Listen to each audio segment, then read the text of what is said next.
Bir şey demez. Bilgiye gelmez mi? Bir şey bilgiye demez mi? Kullan diye bilgiye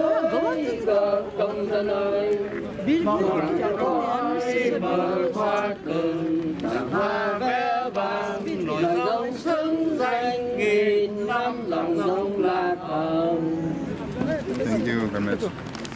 Okay. Dear colleagues and friends, we are gathered here today to speak up in defense of human rights and the dignity of many people suffering because of persecution by the Chinese government. I want to thank the International Campaign for Tibet, Vincent and Melanie, who as usual work very hard to make this happen, this protest happen, the World Uyghur Congress, and of course the Southern Mongolian Human Rights Information Center for organizing this process with us. In particular, I would like to thank Thomas Mann, the MEP, for taking out this busy schedule to support our call for justice, and it should arrive in a few minutes. Mr. Mann is the president of the interest group on Tibet and also part of a friendship group on the Uyghurs in the European Parliament. And he has been an invaluable, very, very valuable part in the fight for the rights of repressed minorities around the world. My name is Lucia Parrucci, and I've been granted the opportunity to speak on behalf of a Represented Nations and Peoples Organization, a group that for more than 25 years has relentlessly worked to open a space in the international community for actors traditionally excluded from the public debate. And among our founding members, we are very proud to have Tibetans, Uyghurs, and to see that after many years we still struggle for the respect of human rights together. It's a sign that we really, really have to continue to speak to find a solution for these atrocities. Putting pressure on China has been central on our work since UNPO was founded in 1991. Our combined efforts have led to great success. We are here today to put persecuted minorities on the ASEM agenda because these atrocities of the Chinese government became impossible to ignore. And that's why we're deeply grateful to the numerous members of the European Parliament who wished a lot last month in Strasbourg to pass an urgency resolution on the re-education camps in China, in the Uyghur Autonomous Region. So I'm condemning the horrific policy of separating families and detaining more than 1 million people. However, the struggle is far from over. In fact, a new stage is this is just a stage of a new path. And China is a country with enormous power and influence. Unfortunately, few dare to speak against their atrocities. The Chinese persecution of minorities resemble the act of some of the worst dictatorial regimes throughout history.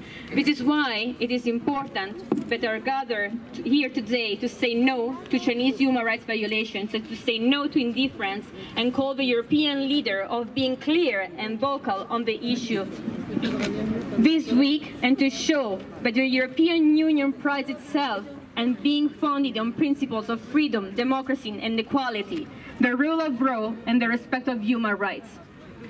If these values are supposed to mean anything, Europe has to put pressure on China to respect the rights of many minorities suffering under Xi Jinping regime, under the false pretext of fighting extremism. As a major part of China, Europe, these atrocities are also an enormous embarrassment for all the European citizens. Therefore, it is a duty of the European institutions and leaders to speak up to China. The EU needs to reaffirm its strong commitment to human rights, both for itself, but more importantly for the many innocent people suffering from the persecution by the government in Beijing. So thank you all for coming here today. I would also like to thank the Vietnamese community for being here with us. And I would like to leave the floor to our co-organizers, the International Campaign for Tibet, Vincent Matang. Thank you. Thank you, Lucia. So, Tashidele, welcome everybody. And we are very happy today to have this joint demonstration. I think it's important to have joint actions between the groups in Asia who are suffering from lack of freedom, lack of liberties. So we have, of course, our Tibetan friends. We have Uyghurs community coming also from different countries, from Holland including.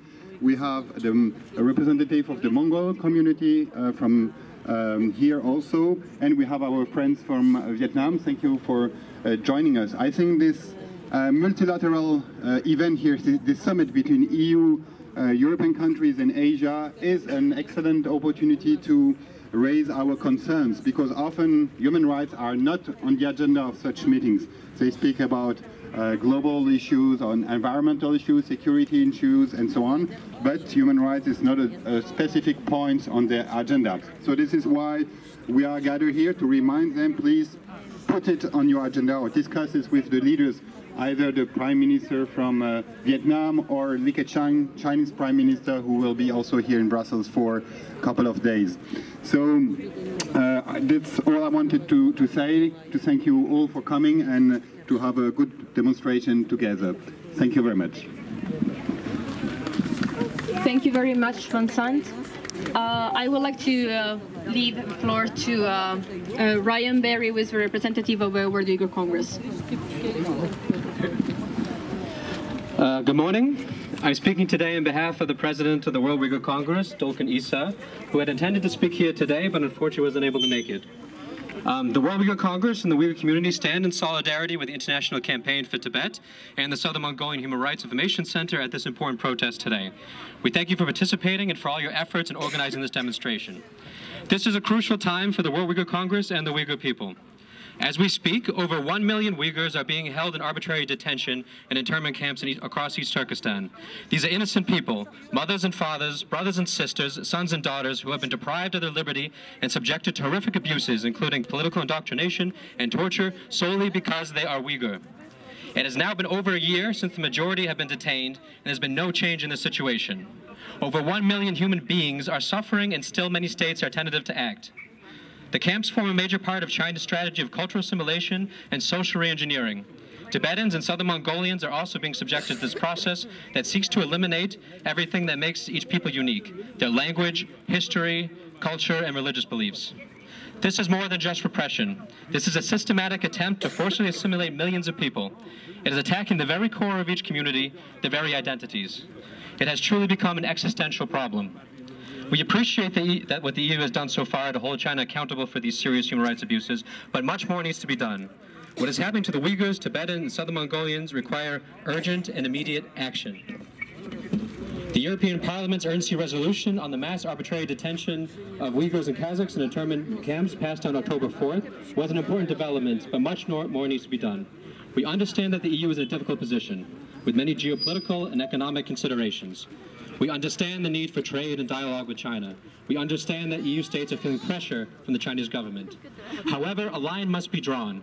There must be a point at which the EU puts common humanity and human rights first. We would assume that one of the largest mass arbitrary detentions and instances of enforced disappearance in modern human history would cross this line. We hope that the suffering of millions of people and denial of basic rights would compel the EU to act.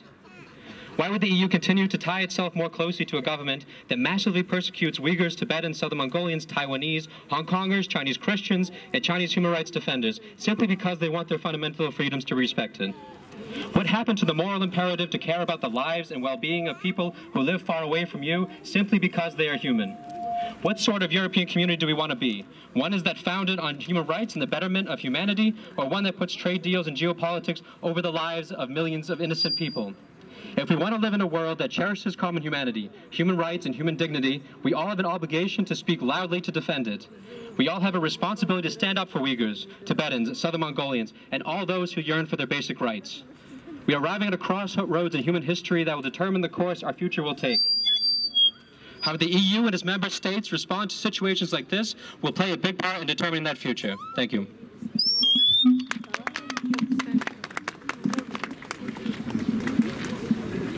As part of the UNPO, the Southern Mongolian Human Rights Information Center asked us to deliver a speech on their behalf. So I, on behalf of Mr.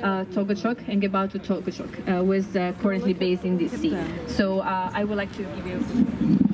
Ladies and gentlemen, it is my great privilege to be here today to deliver a speech on behalf of the Southern Mongolian Human Rights Information Center, a human rights organization dedicated to promoting and protecting rights of the Mongolian people in Chinese-occupied Southern Mongolia. Home to 6 million indigenous Mongolians, southern Mongolia, widely known as Inner Mongolia, has never been a part of China until 1949, when the Communist Party of China's Belicist government took over the region. Becoming China's so-called first nationality autonomous region, southern Mongolia has been subjected to the Chinese government's political purges, ethnic cleansing, cultural assimilation, economic exploitation, and environmental destruction. Surviving China's large-scale genocide campaign in the 1960s through 1970s, today southern Mongolians are facing another form of genocide, that of cultural genocide. The government of China is determined to wipe out the Mongolian people's distinct culture and Mongolian nomadic civilization once and for all. Policies of the so-called ecological migration, livestock grazing ban, and elimination of Mongolian educational institutions testify to this fact. Mongolian pastoralists who maintained the perfect balance of men and nature for thousands of years are now blamed for the environmental degradation that is in fact caused by the unsustainable farming and mining practices of the Chinese government. Mongolian herders who stood up to defend their land and rights are arrested, detained, and sent to jail en masse. Mongolian culture, language, and traditions are eliminated, and Mongolian local communities are torn apart. Today, people talk here at the EU summit about terrorism. They talk about extremism. They talk about fulfilling justice. But the world is largely indifferent to what China and the Chinese government is doing to the southern Mongolians, Tibetans, Uyghurs, and Chinese people themselves. Do not forget, the Chinese regimes are oppressing 1/4 of the world's population. Citizens of China have no human rights on which they can rely, no fundamental freedoms, and no present rule of law in their country. Mongolians, Tibetans, and Uyghurs are arbitrarily arrested, imprisoned, and killed for just being who they are. So we are here today to urge the members of Europe and member states to stand up and defend the core value of democracy, human rights, human dignity during the ASEM meeting behind us, and to be vocal for the respect of the same rights that are the very basis of our European Union. Thank you.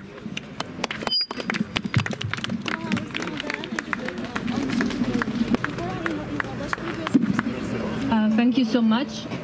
We have many people here today, and I think that you would like to hear directly from the community. So I would like to let's speak Guru from the Tibetan community. Yes. Good morning, everyone. We are here in front of the European Union, not because of having a lot of time to spend here, not because of fun.